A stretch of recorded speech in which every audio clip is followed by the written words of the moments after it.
கொலை செய்யும் கணவன் மனைவி யாருக்கு அமையும்? இதை ஜாதகத்தை பார்த்து நம்ம எப்படி தெரிஞ்சுக்கிறது? அதை பற்றி தான் இந்த பதிவில் பார்க்க போகிறோம். இன்றைக்கி டெய்லி நியூஸில் பார்த்தீங்க அப்படின்னா, கணவனை கொன்ற மனைவி, மனைவியை கொன்ற கணவன், இதுதான் அதிகம் நம்ம பார்க்குறோம். சரி, இதெல்லாம் ஜாதகத்தை பார்த்து நம்ம தெரிஞ்சுக்கலாமா அப்படின்னா தெரிஞ்சுக்கலாம்.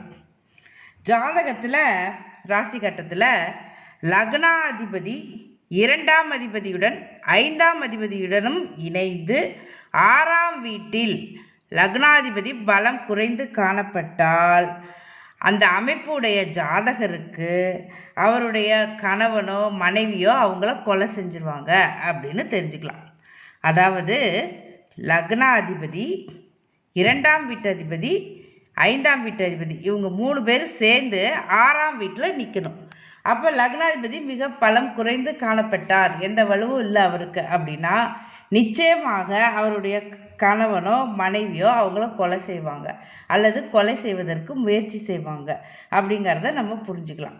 அதுவும் அந்த 6ஆம் அதிபதியினுடைய தசா நடைமுறையில் இருந்தது அப்படின்னா நிச்சயம் இந்த சம்பவம் நடக்கும்.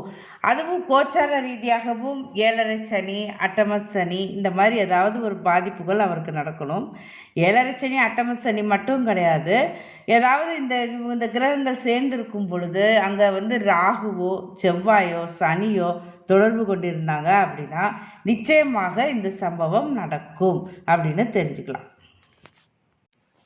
அதே மாதிரி இந்த அமைப்பு உடைய ஜாதகர்கள் ஏதாவது மோசமான அவயோக தசா காலகட்டத்தில் இருந்தாங்க அப்படின்னா மிகவும் கவனமாக இருக்கணும்.